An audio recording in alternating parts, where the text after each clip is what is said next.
ver la tercera parte de evolución y parte final, donde primero hay que identificar las características de la especiación y luego reconocer los tipos de evolución. Todo esto sale explícitamente en el temario, así que son contenidos importantes de manejar.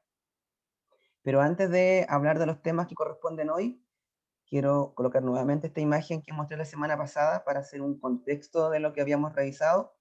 Recuerden que en el tema evolutivo, de qué manera ocurre la evolución, o mejor dicho, qué factores inciden en la evolución. Recuerden que son 4 factores principales, que también se les llaman fuerzas evolutivas, donde tenemos la selección natural, el flujo génico, la deriva génica y las mutaciones. Estas se conocen como las 4 fuerzas evolutivas. Pero también está el apareamiento no aleatorio, donde si realmente una hembra decide escoger un solo tipo de macho durante muchas generaciones y se da en el tiempo, en el transcurso de mucho tiempo, eso podría también llevar a evolución, pero no siempre es así. Por lo tanto, recuerden, por eso con asterisco no sería como una fuerza evolutiva propiamente tal. Entonces todo dependería. Pero las otras 4 sí o sí son fuerzas evolutivas, o sea, factores que inducen la evolución. Entonces, sería para recordar conceptos de la semana pasada. Y lo que tenemos que revisar hoy es el tema, perdón, sobre especie y sobre especiación. Porque una vez que ya revisamos las teorías evolutivas, las evidencias evolutivas y luego los factores que influyen en la evolución, ahora hay que saber de qué manera esta evolución genera especies nuevas. Y la forma en que la evolución genera especies nuevas es a través de lo que se conoce como especiación, que como el concepto lo dice, es un proceso que origina nuevas especies, tal cual. Pero antes de hablar qué es la especiación, es necesario revisar la definición de especie. Y como se pueden dar cuenta en la primera parte del texto, dice que la especie es un grupo natural de individuos de fenotipo variable que se reproducen o tienen el potencial para reproducirse entre sí y que están aislados reproductivamente de otros grupos similares. Esa definición de 1942 es la definición que se mantiene actualmente de especie. Fíjense que no es la misma definición de población, porque recuerden que cuando en ecología se habla de población, se dice que es un grupo de individuos de la misma especie, ¿cierto? Que viven en un lugar determinado y en el mismo tiempo. Bueno, acá no. Especie tiene otras características. Aquí tiene que ver, por un lado, con la genética. Vean, fenotipo variable, claro, porque en una especie hay individuos que son distintos entre sí, fenotipo variable, pero es importante que entre ellos se reproducen. O sea, podría haber apareamiento entre los mismos individuos. O también que tienen el potencial de reproducirse. Porque recuerden que, de acuerdo a la selección sexual, hay individuos que probablemente nunca se van a reproducir con otros. Si la hembra nunca escoge a un macho, nunca se van a reproducir. Pero potencialmente podrían reproducirse. Pero además agregamos una nueva característica. Están aislados reproductivamente de grupos similares. O sea, si yo tomo en cuenta el zorro culpeo en Chile, el zorro culpeo es muy similar al zorro chilla o al zorro chilote. Pero entre esas 3 especies que son distintas, están aislados reproductivamente. ¿Qué quiere decir eso? Que pudiéndose dar la opción de apareamiento, hay ciertas condiciones que impiden que este ocurra, ya sea por la distancia entre ellos, por el tipo de cortejo u otras características. O sea, están aislados reproductivamente. Porque finalmente la evolución lo que quiere es que no aparezcan nuevas especies simplemente porque una especie se mezcló con otra. Eso está prohibido. Que no se formen híbridos, sino que cuando aparecen especies nuevas sea realmente por factores evolutivos. Entonces, esa es la idea de que estén aislados reproductivamente.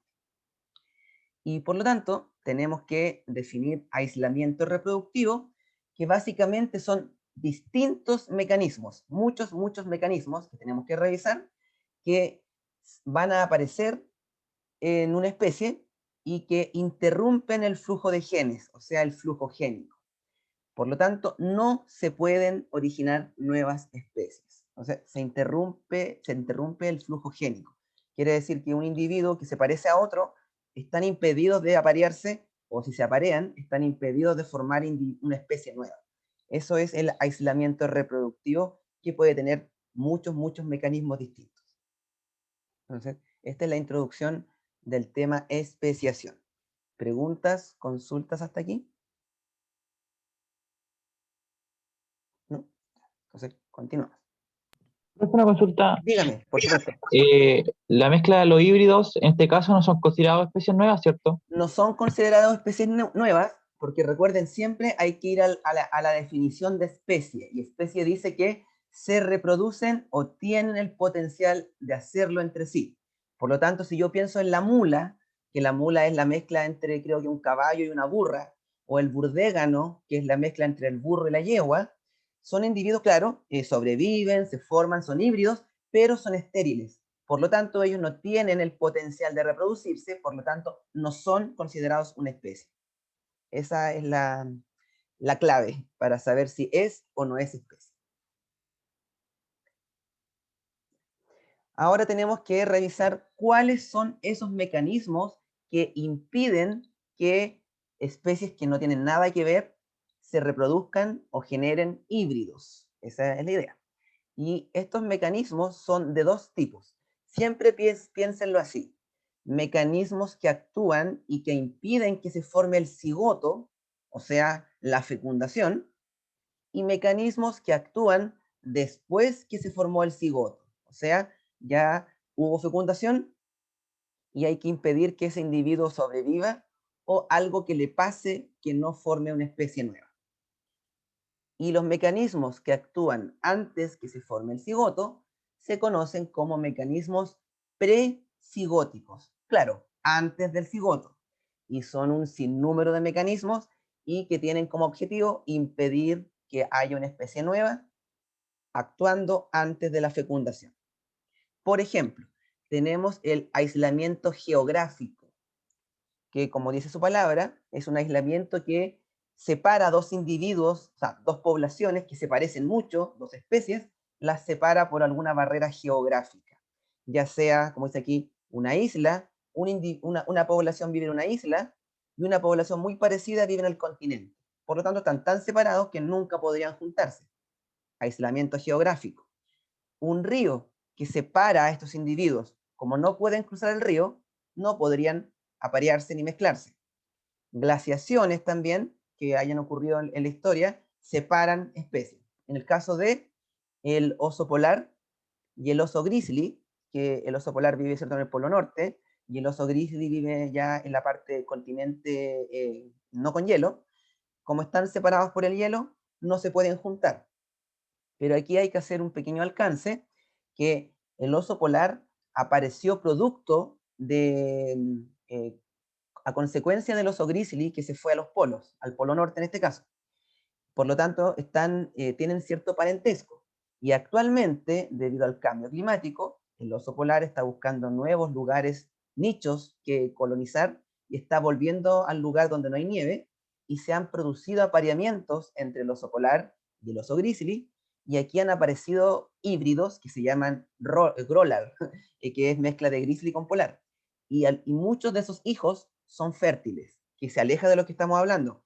¿Y por qué? La explicación científica es que entre el oso polar y el oso grizzly no han pasado tantos años de separación evolutiva.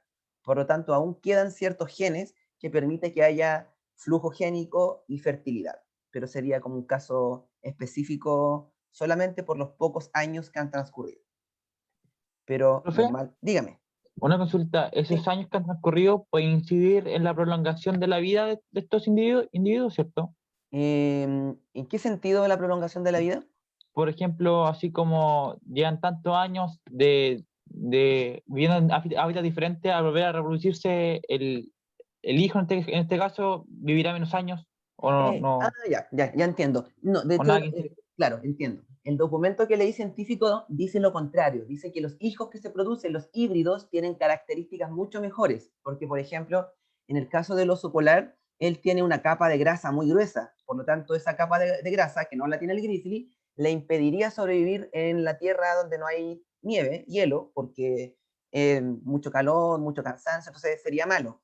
Pero los hijos que nacen híbridos vienen con una capa de grasa más delgada, entonces trae características que serían óptimas para poder sobrevivir en el nuevo territorio.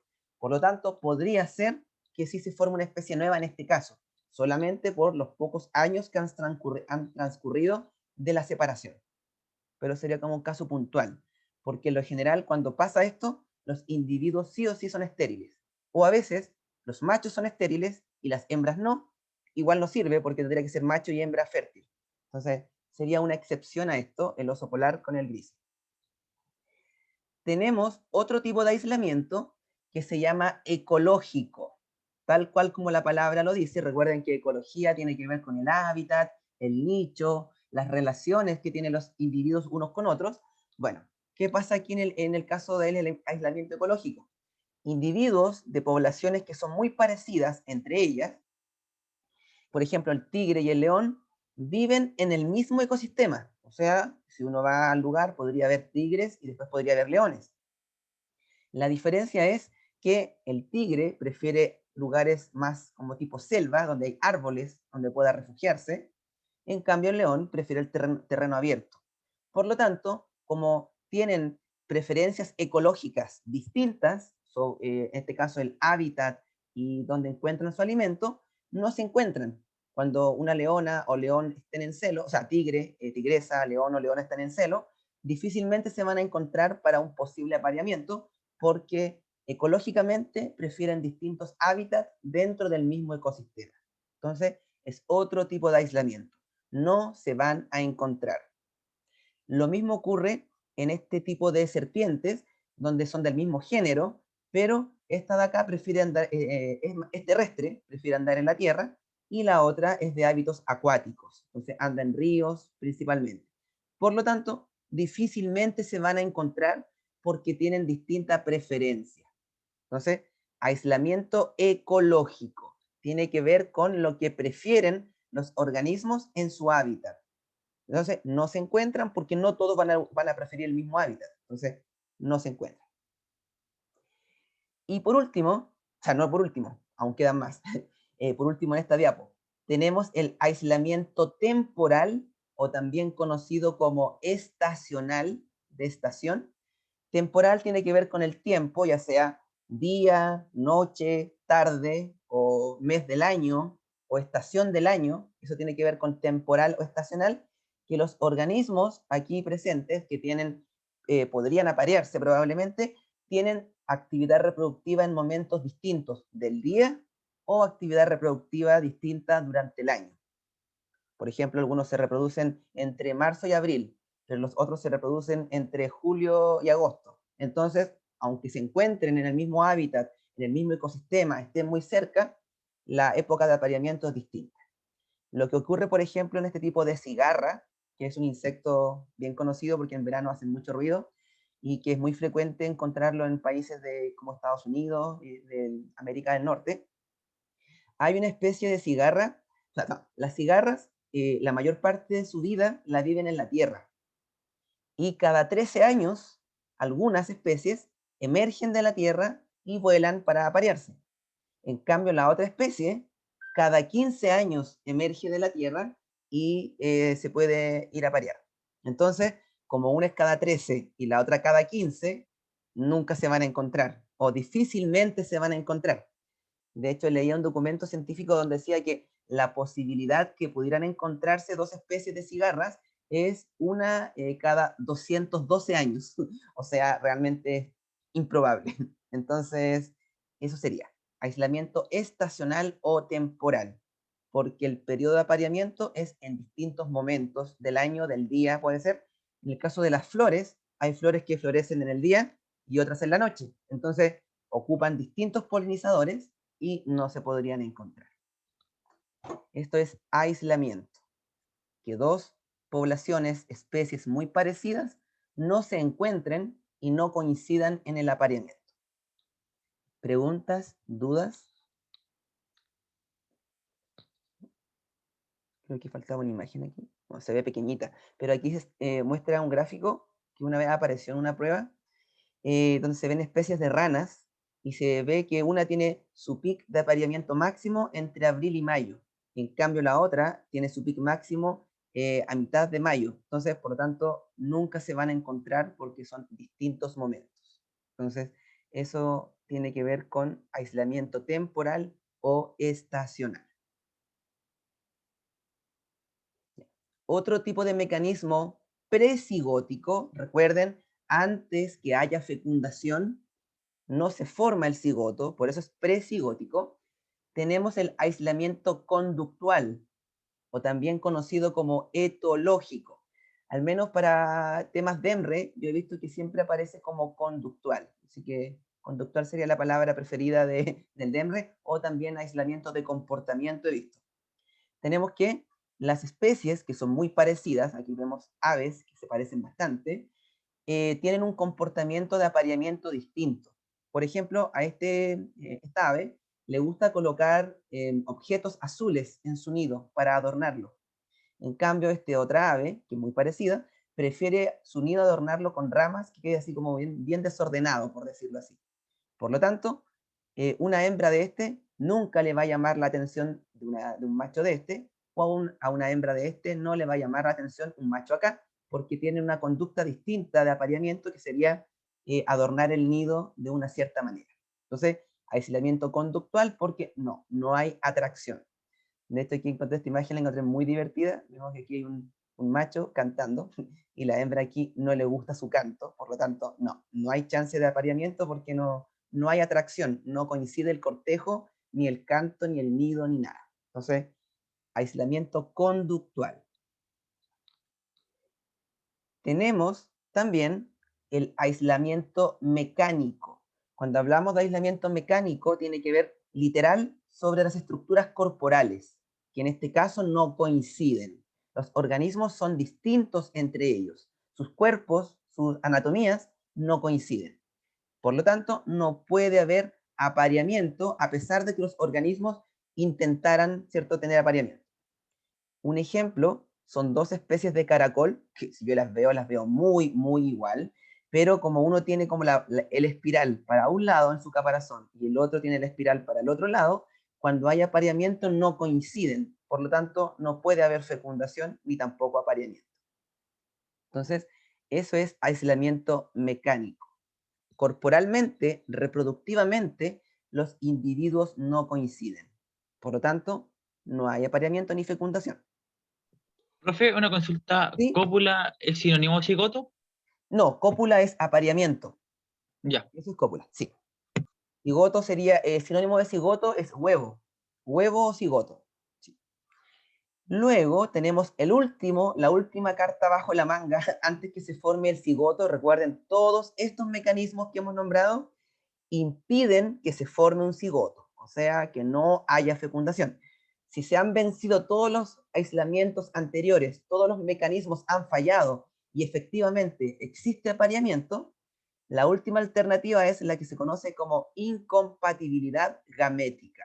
O sea, el gameto de una especie no reconoce al gameto de la otra especie, por lo tanto no hay fecundación. Entonces, espermatozoide no puede fecundar ese ovocito porque no hay reconocimiento. Entonces, ahí sería algo más molecular. No coinciden, ¿cierto?, las membranas plasmáticas, las proteínas, no hay reconocimiento. Por lo tanto, tampoco hay fecundación y no se forma el cigoto. Sobre todo, este último mecanismo se usa para organismos marinos o acuáticos, de río, de mar, como sea, porque recuerden que en la reproducción de peces o de moluscos, ellos tienen fecundación externa, o sea, liberan los gametos al agua y que se junten, el que quiere que se junte, si es que sobreviven, da lo mismo, pero fecundación externa. Por lo tanto, imagínense en un lugar que hayan distintos tipos de erizos, por ejemplo aquí, que estén tirando gametos al agua, al mar, y el otro también, podría haber oportunidad de que se fecunden, pero los gametos de un tipo de erizo no coinciden con los del otro, por lo tanto no hay fecundación. Lo mismo con los peces y algunos tipos de anfibios que tienen fecundación externa. Entonces, sí o sí va a impedir que eso pase. Claro, todos los mecanismos anteriores hasta el aislamiento mecánico impiden que haya apareamiento, pero este último, pudiendo haber apareamiento o contacto, impide que los gametos se junten entre ellos. No hay reconocimiento.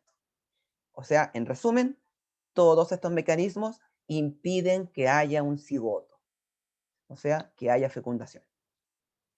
¿Dudas, preguntas hasta aquí? Esto de los aislamientos siempre aparece en las pruebas, así que sí es importante. Así que para que lo tengan en consideración. Aparece una pregunta siempre máximo en todo caso. Y por otro lado, tenemos los aislamientos que aparecen cuando sí hay fecundación. Claro, porque podría ser que sí coincidan los gametos, si son especies muy cercanas evolutivamente, por ejemplo, lo que decíamos del caballo y la burra, o la yegua y el burro, están cercanos, o incluso hay cebras con caballos, en realidad hay hartas mezclas. Si buscan en Google híbridos, van a encontrar un montón de híbridos. Incluso hay una mezcla entre un camello y una alpaca, camello y llama, hay un montón. Porque hay cierta similitud genética debido al parentesco. Entonces aparecen los mecanismos postcigóticos, que básicamente son tres, los más conocidos. El primer mecanismo postcigótico se conoce como inviabilidad del embrión o también inviabilidad del feto. Recuerden que después de la fecundación se forma el cigoto y luego del cigoto aparece el embrión. Y después de algunos meses, semanas, el embrión se convierte en feto. Entonces, el primer mecanismo es matar, literal, al embrión o matar al feto. Entonces tenemos que el híbrido, como tiene mezcla de genes, hace que su estructura sea inestable, porque tiene, por ejemplo, una mezcla de cromosomas. Aquí vemos que hay más cromosomas de lo normal. Por lo tanto, pudiendo formarse un individuo, este no es viable, ¿cierto? No podría sobrevivir, entonces se aborta tempranamente. Se aborta naturalmente en la etapa de embrión o se aborta en la etapa de feto. Ejemplo típico, cuando se produce apareamiento entre las cabras y las ovejas. Por lo que yo leía, por lo general estos individuos pasa mucho, sobre todo en los campos, que viven juntas las cabras y las ovejas, pero sus embriones son tan débiles y tienen tantas como mutaciones, por decirlo así, incompatibilidad, que no logran nacer sus hijos y se mueren antes de nacer. Entonces, eso sería inviabilidad del feto o del embrión. Se mueren antes de nacer. Si es que el individuo se desarrolla y nace, tenemos el segundo mecanismo, que es la inviabilidad del híbrido. Muy parecido al anterior, debido a esta mezcla de genes, el individuo es tan débil al momento de nacer que desarrolla distintas enfermedades, distintos problemas, por lo tanto, nace y muere en los primeros días de nacimiento. Entonces, ¿Hay un ejemplo común de eso? ¿De la Eh, inviabilidad del sí, híbrido? de lo que había leído también se daba en el caso de las ovejas y cabras, que en el caso de que nacieran, mueren al nacer. O sea, nacen débiles y se mueren. Eso encontré. Profe, disculpe, Sí, dígame. aquí estaba el tema del homúnculo, ¿no?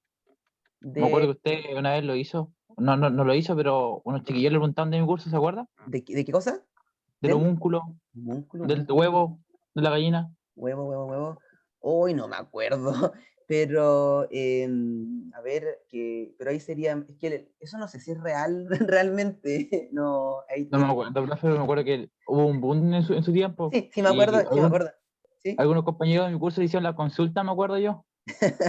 Ya, puede ser, pero no, eso no, porque realmente de lo que yo me acuerdo de ese tema que fue boom, era como una mezcla súper rara de cuestiones, no, yo creo que fue toda una farsa, no lo sé, ahí mentiría realmente del tema, pero si es que fuera quizá una mezcla de individuos, claro, ahí sería eso, que el individuo podría nacer, pero no es viable porque tiene más cromosomas o menos cromosomas, y eso va a impedir que tenga una estructura estable, corporal, genética y todo, y se muere. Ahí podría ser un caso.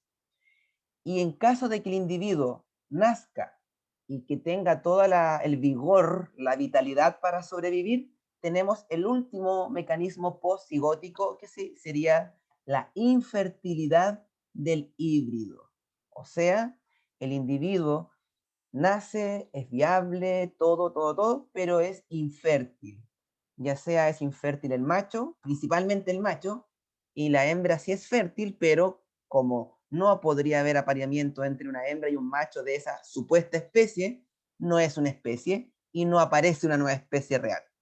Porque de hecho se dice que las mulas hembras, o las burdégano hembras, o las ligre hembras, que son mezcla de tigre y león, algunas son fértiles, pero solamente pueden aparearse, por ejemplo, con león o con tigre, o en el caso de las mulas hembra, que pudieran ser fértiles con un burro o con un caballo, o claro, con un caballo, pero no con un burro macho, porque son todos estériles. Entonces, ¿dónde está la continuidad de esa especie? No, no hay. Por lo tanto, este individuo que es infértil no es una especie nueva, porque no tiene el potencial de reproducirse con su misma, entre comillas, especie.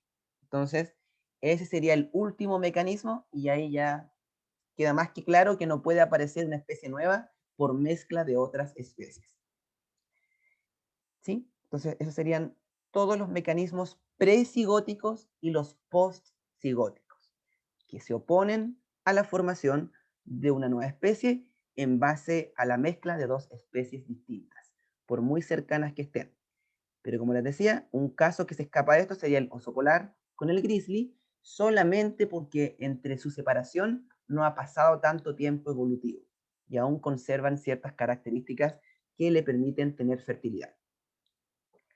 ¿Preguntas, consultas de los mecanismos? Ya, entonces ahí estaríamos ok con los mecanismos. ¿Qué más? Bueno, otro tema que tiene mucha relación con esto de impedir que se forme una nueva especie con mezclas es la formación literal de nuevas especies, que se conoce como especiación, y ya lo habíamos definido al principio. En el DEMRE, solamente en el temario aparecen 3 tipos de especiación, y son las 3 que vamos a revisar, pero existen muchas más, pero solo 3 pregunta el DEMRE, y en todo caso toda la vida cuando han preguntado sobre esto, solo salen esas 3. Así que me arriesgo a decir que difícilmente les pregunten por otra. El primer tipo de especiación, que es un modelo de especiación, recuerden que un modelo es una representación, ¿cierto?, de un fenómeno macro o micro que no podemos observar y que nos permite entender, ¿cierto?, algún fenómeno, estudiarlo, poder hacer inferencias, deducciones, sacar conclusiones, interpretaciones, etcétera, pero que no es 100% como es la realidad, pero se acerca bastante, y además que no es una verdad absoluta porque podría cambiarse. Bueno, estos son modelos, porque son representaciones. No quiere decir que sí o sí ocurra así, pero es lo más parecido. Tenemos que el primer modelo es la especiación alopátrica. Alopátrica. Pátrica puede venir de patria, del lugar donde viven, y este es el modelo más usual, el más estudiado, y se dice que este tipo de especiación es la que más ocurre o la que más ha ocurrido en el tiempo evolutivo, o sea, escala geológica, miles, millones de años, y que básicamente se basa en que aparece una barrera geográfica. Fíjense aquí, tenemos una población de escarabajos original, todos la misma especie, hay flujo génico entre ellos, apareamiento constante, pero por algún cambio en la Tierra, ¿cierto? Cambio geológico, aparece un río, por ejemplo. Este es un río. Entonces el río separa una parte de la población con la otra parte de la población. Quedaron separados. Pasa el tiempo evolutivo, o sea, escala geológica, cientos, miles, millones de años, y como la población quedó completamente aislada de la otra, aquí aparecen ciertas mutaciones y acá aparecen otras mutaciones, y estas mutaciones son seleccionadas por la selección natural, ¿cierto? Acá también. Por lo tanto, la población que se forma aquí es completamente distinta a la original, y la que se forma acá también es distinta a la original. Teníamos una población inicial y ahora tenemos 2 especies diferentes. Si con el paso del tiempo geológico la barrera geográfica desaparece y las poblaciones vuelven a encontrarse, a pesar de que tengan la oportunidad de aparearse, van a actuar todas las barreras precigóticas y postcigóticas que ya comentamos. Por lo tanto, no se produciría una mezcla entre ellos, por lo tanto son especies diferentes. Esa sería la especiación alopátrica. Siempre aparece una barrera geográfica, ya sea río, también acá tenemos el ejemplo de una montaña o un cordón montañoso, cordillera, se separan las especies por alguna, también la formación de algún, estas cosas de tierra, cuando la tierra se parte, no me acuerdo cuál nombre, pero que se separan, siempre hay una separación geográfica, aparece una barrera y la población original se separa y con el paso del tiempo aparecen nuevas especies. Entonces, eso sería la especiación alopátrica, principalmente por una barrera. ¿Preguntas aquí? Especiación alopátrica. Es de las más conocidas porque explica la aparición de muchas especies. Por ejemplo, el caso que decíamos acá en Sudamérica, lo que pasó con los camellos. Recuerden que decíamos que al principio había una especie ancestral de camello que se conocía como megacamello, y esa población de megacamello se movía por todo, por Sudamérica, también se pasaba hacia el continente africano y asiático, y cuando la Pangea se separó, o Uruguay se separó, quedaron aislados geográficamente, ciertas mutaciones fueron escogidas, y tenemos en Sudamérica, ¿cierto?, los camélidos sudamericanos, en África y Asia el dromedario y el camello. Entonces, quedaron separados y aparecieron nuevas especies, debido a una especiación alopátrica.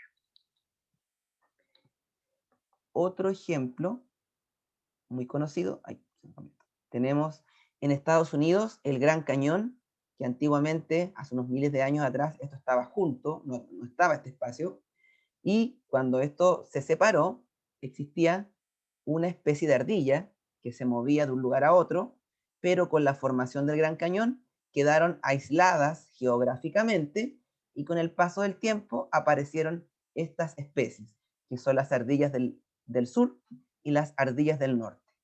Si las vemos se parecen mucho, pero son especies diferentes y están aisladas geográficamente.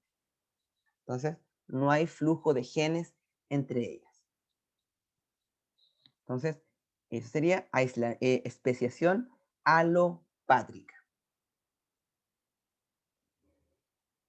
Otro modelo de especiación menos común, pero que aparece en el temario, es la especiación simpátrica. Sim viene como del mismo, o sea, las especies que se van a formar viven en el mismo lugar.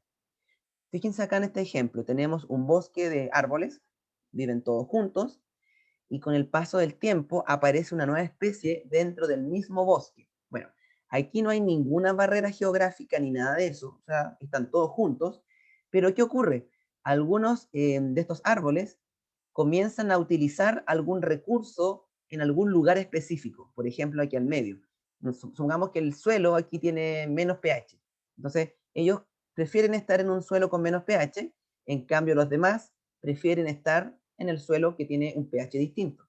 Por lo tanto, se genera una barrera ecológica, o sea, por preferencia, por gusto. Los que están aquí solamente comparten genes con los que están aquí, y los que están por acá solamente con los de acá. Por lo tanto, con el paso del tiempo evolutivo, estos solamente se juntan acá, aparecen mutaciones, la selección natural actúa, acá también, y tenemos un origen de especies distintas. En el mismo lugar, en el mismo ecosistema, pero por distintas preferencias, aparece una nueva especie. No es tan común, es poco conocido, de hecho hay pocos ejemplos, pero existe. Hay un ejemplo que leí hace un rato que era sobre un tipo de moscas, que algunas prefieren una planta que se llama espino, no me acuerdo en qué país era, y cuando llegaron las plantas de frutas introducidas como los manzanos, esta mosca, una parte de esa población, prefirió comer en el manzano y las otras se quedaron en los espinos. Con el paso del tiempo, de años, cientos de años, las que comen manzanas se quedaron solamente en la manzana y las del espino se quedaron solamente en el espino, aparecieron mutaciones y la selección natural ha estado actuando. Si bien aún hay flujo génico entre esas dos, pero como una prefiere estar en el manzano y la otra en los espinos, difícilmente se encuentran. Entonces los científicos creen que con el paso de más años sí se van a convertir 100% en especies diferentes. Entonces, en la especiación simpátrica, la preferencia ecológica, el ocupar un nuevo nicho o un nuevo hábitat dentro del mismo ecosistema, lleva a la aparición de una nueva especie. No hay barreras geográficas, es solamente por gusto. También especies de peces, leía que en algunos lugares se ha dado, creo que era en Colombia o en Venezuela, se daba que en un lago algunos peces preferían las aguas que estaban un poco más profundas y otros las aguas que son un poco más superficiales, y algunas hembras solamente elegían a los machos de aguas profundas y otras hembras preferían a los machos de aguas superficiales. Por lo tanto, no se juntaban y fueron apareciendo distintas características entre ellos. Esto aún está ocurriendo, así que no es 100% así como terminado, pero es un ejemplo de especiación simpátrica. ¿Preguntas, dudas hasta el momento? Alopátrica, barrera geográfica. Simpátrica, barrera ecológica, de gustos, de preferencias, de hábitat dentro de un mismo ecosistema. ¿Nadie? Ya. Y el tercer modelo de especiación que aparece en el temario es la especiación conocida como parapátrica. Y esta sí que realmente es poco común, muy poco común, pero aparece en el temario. Tenemos que en este caso tampoco hay barreras, no hay barreras. Y así como por decirlo con palabras nuestras, una especie decide no aparearse con otra de la misma especie simplemente. Un caso es una planta que se llama el Anthoxanthum odoratum, que es como un tipo de pasto, por decirlo así, un vegetal, que en algunos lugares donde hay residuos mineros, ¿cierto?, que son contaminantes, hay algunas de estas plantas, de esta especie, que prefieren vivir en el suelo que está contaminado, o sea, suelo con residuos de minería. En cambio, otra parte de esa especie le gusta el suelo que no está contaminado, porque se mueren. En cambio, las de acá tienen alguna mutación que les permite sobrevivir a ese suelo contaminado.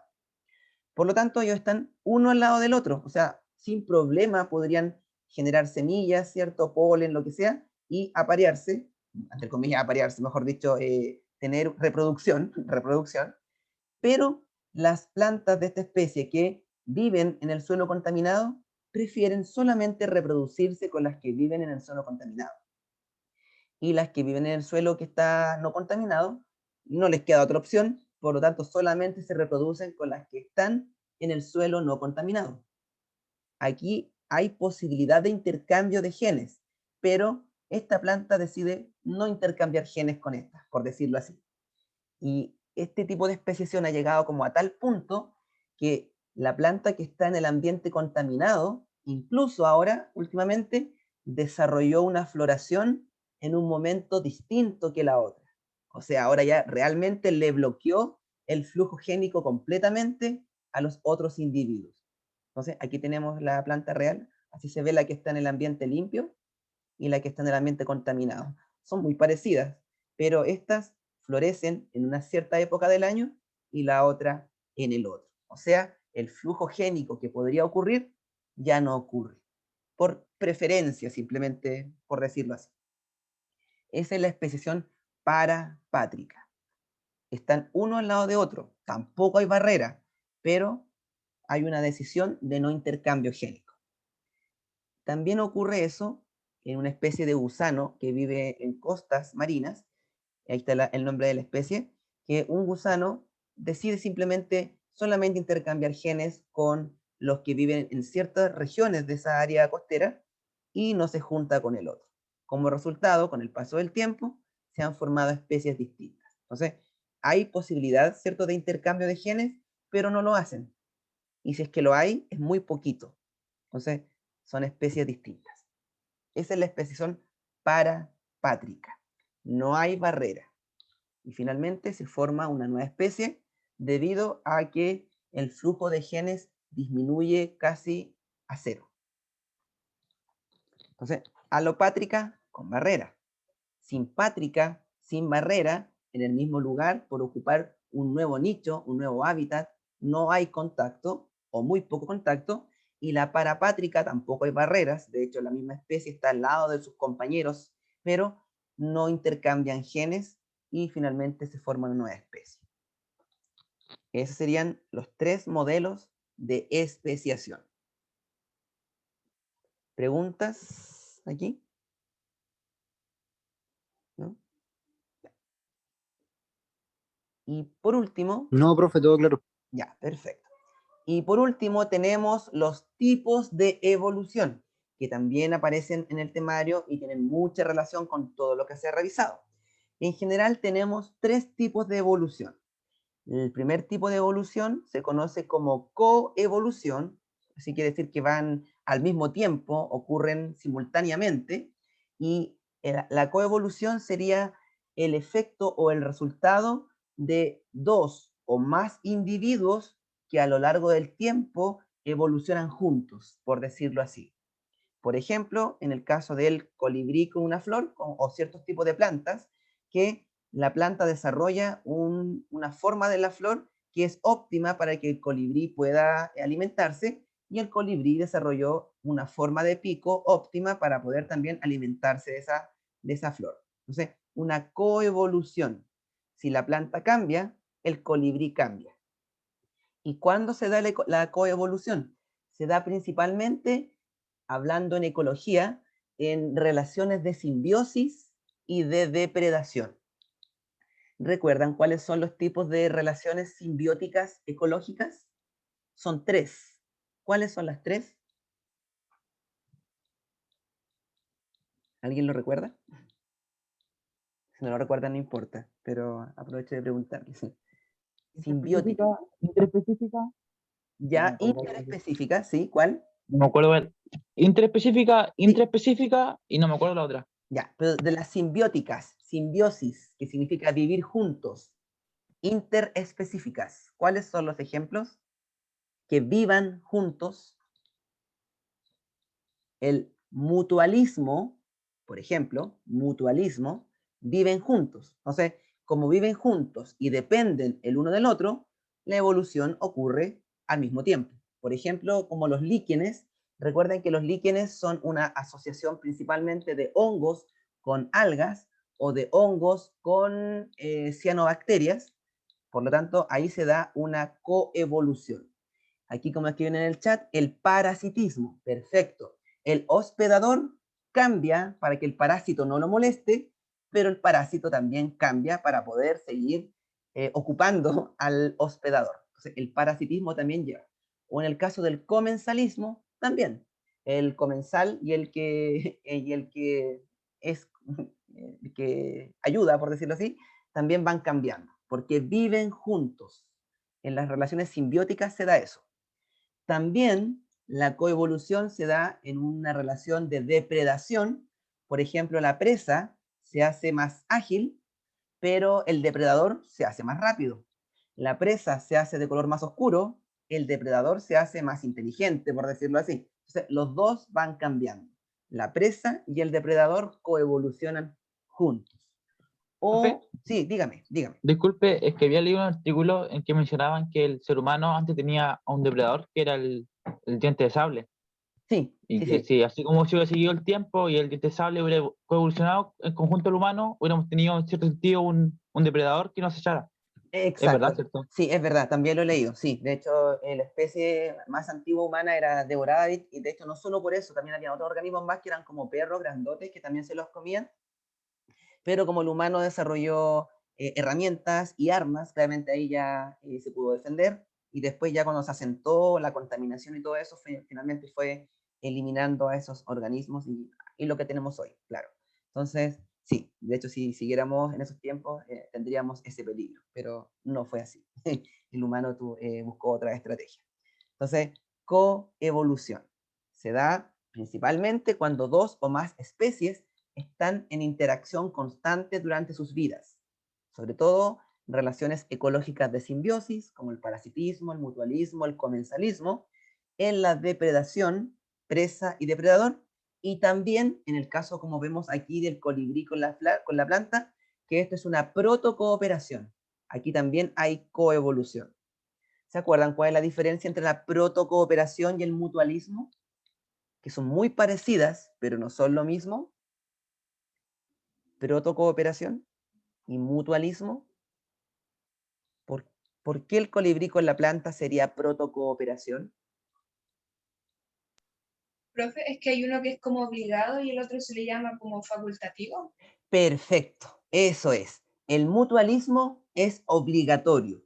Tienen que estar juntos. O sea, el alga con el hongo en el líquen tienen que estar juntos. Si los separo, podrían morir o tener menos eficiencia.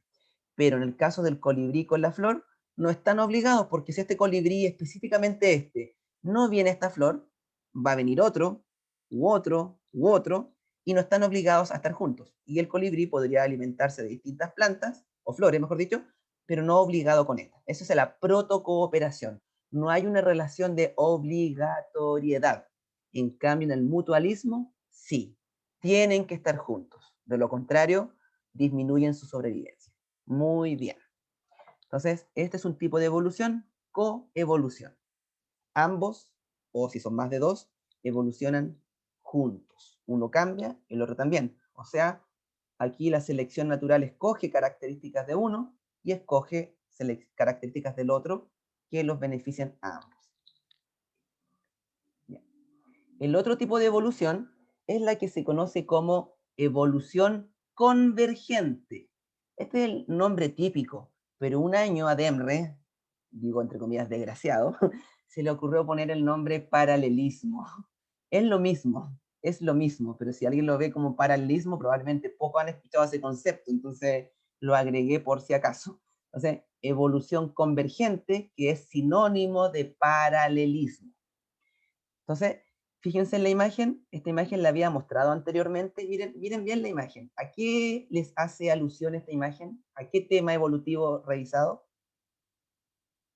Aquí tenemos un delfín, que es un mamífero, el tiburón, que es un pez, y un escarabajo, por decirlo así, que es un insecto. ¿Qué tienen en común ellos? Miren su estructura corporal.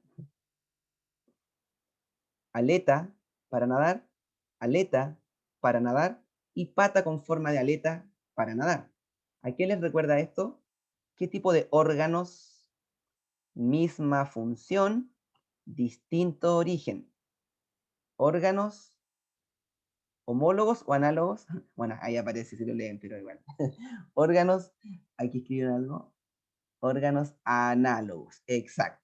Entonces, la evolución convergente, debido al ambiente donde están las especies, que en este caso sería un ambiente marino o acuático, como todos viven en ese ambiente, se ven obligados a desarrollar estructuras que son similares, a pesar de que no haya parentesco entre ellos.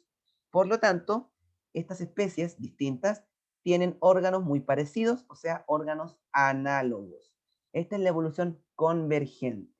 Cada uno evoluciona independientemente porque no tienen ninguna relación entre ellos, pero el ambiente y las condiciones donde ellos viven, ¿cierto? El hábitat y la presión selectiva, que es muy parecida en todos, produce que estos órganos sean parecidos. Entonces, esta es la evolución convergente o paralelismo. Acá sería el caso de un pterodáctilo, un murciélago y un pájaro. Todos tienen alas debido al ambiente donde están. O acá tenemos mamíferos, ¿cierto? Peces y acá reptiles. Todos tienen aletas porque en el ambiente que viven se ven obligados a desarrollar estas estructuras.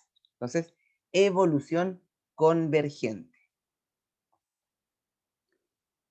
Por otro lado, tenemos un tercer tipo de evolución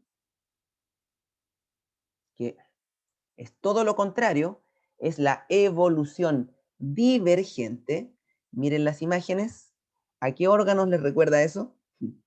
Claramente a los órganos distintos a los análogos, que son los órganos homólogos. O sea, nuevamente el ambiente es el que va a seleccionar. Tenemos un ancestro común, un mamífero pequeño, pero debido a que este organismo vive en un ambiente aéreo, ambiente acuático y ambiente terrestre, eso hizo que ellos diverjan, o sea, se separen y que desarrollen estructuras completamente distintas para su función, pero todos vienen directamente del mismo ancestro común. Entonces, este tipo de evolución ocurre, como les decía, nuevamente debido al ambiente. Divergente porque divergen los organismos, tienen distintas estructuras unos con otros y también distintas estructuras respecto al ancestro común. Entonces, aquí las presiones selectivas son diferentes. Este tiene un tipo de presión selectiva, este otro y este otro. Entonces, por eso las estructuras son todas diferentes entre ellas. Entonces, evolución divergente. ¿Preguntas, dudas aquí? Y por último, no es un tipo de evolución propiamente tal, pero permite explicar cómo aparecen las especies en tiempo evolutivo, que es lo que conocemos como radiación adaptativa. Radiación adaptativa, que básicamente es un proceso que describe cómo aparecen muchas especies a partir de un solo ancestro común. Entonces, no es una evolución, pero es un concepto que está asociado a la aparición de diferentes especies. Aquí tenemos los pinzones de Darwin. Recuerden que Darwin describió muchísimos tipos de pinzones en distintas islas. Entonces, ¿qué pasó aquí? Teníamos un ancestro común, un primer pinzón, ¿cierto? Que eran claramente varios de esos, y como cada uno se fue a una isla diferente, y en cada isla diferente existían distintos tipos de alimentos, o sea, la presión selectiva era diferente en cada isla, se dio una especiación rápida, aparecieron muchos tipos de pinzones, distintos entre ellos, pero que todos provenían del mismo ancestro común. Pero esto ocurrió en un corto periodo de tiempo, recuerden, geológico, o sea, muchísimos años, pero no tantos como en el caso de otras especies. Entonces, por eso radiación. Así como piensen que el Sol emite radiación, ¿cierto? Estos rayos que llegan a la Tierra en todas direcciones. Bueno, acá es algo parecido. Una radiación de diferentes especies, pero que provienen de un ancestro común. Y esto se explica cuando en corto tiempo geológico aparecen muchísimas especies. Típico ejemplo, el pinzón de Darwin. O las tortugas de Darwin también en Galápagos, y eso, serían como los más conocidos. ¿Preguntas, dudas? Ya, entonces eso sería por hoy. Había colocado algunas preguntas, pero podríamos hacer una antes que terminemos. Lean la pregunta y vean con cuál se podrían quedar. Tiene que ver con, obviamente, con el tema de evolución.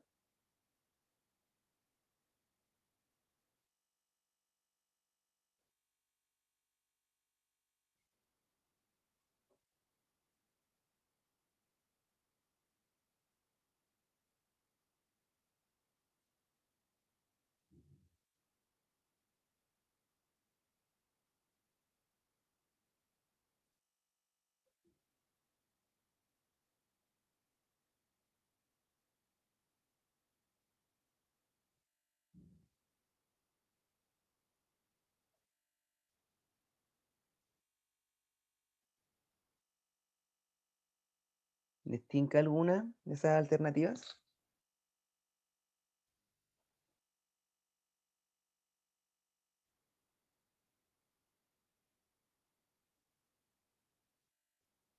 La D, profe. Perfecto. Es la D de dedo. Selección intersexual, porque en este caso la hembra escoge al tipo de macho que prefiere para el apareamiento. Entonces, muy bien. Esta pregunta es de EMRE, entonces para que vean como el tipo de preguntas que puede haber. Y fíjense que aparecen como opciones muchos conceptos que se han revisado, como la deriva génica, el cuello de botella, el efecto fundador, bueno, y que esto es más ecológico, competencia, es como un distractor bien diferente al resto. Entonces, eso sería por hoy. El próximo jueves veríamos